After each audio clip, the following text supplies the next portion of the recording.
خذ الذكر الثاني، الاستغفار يا أحبة.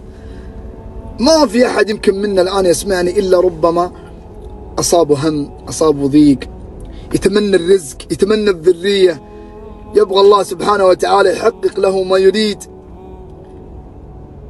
وينك عن الاستغفار؟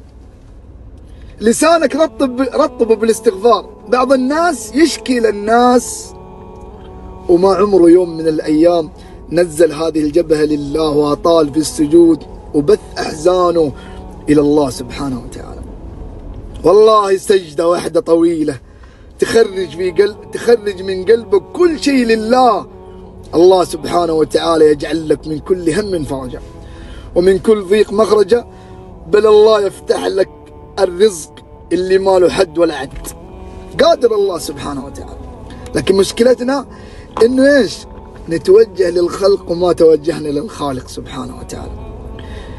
نوح عليه السلام نبي من الانبياء. نوح ماذا اوصى قومه؟ نوح عليه السلام اوصى قومه بهذا الذكر العظيم. قال الله عن نوح: فقلت استغفروا ربكم.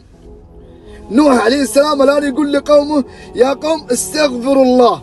كأنه هنا رجل من أهل، يعني من الناس اللي يسمعون لنوح، يقول: يا نوح إذا استغفرنا الله فما لنا؟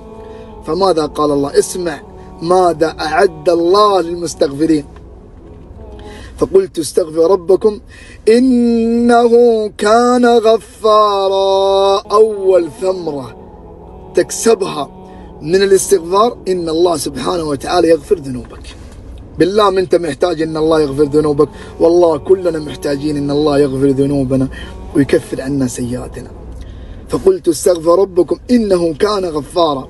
فقط لا، اسمع الثمرة الثانية والثالثة والرابعة: يرسل السماء عليكم مدرارا، ينزل الله علينا الأمطار، ويمددكم بأموال وبنين، ويجعل لكم جنات ويجعل لكم أنهارا.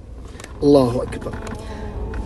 لما تقول استغفر الله استغفر الله استغفر الله، لما تعترف إلى الله بذنوبك وخطاياك، لما تنكسر بين يدي الله سبحانه وتعالى وتعترف إلى الله بذنوبك. ليه؟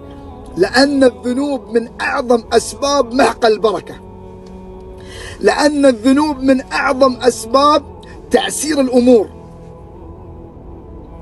لأن الذنوب من أعظم أسباب حرمان الرزق.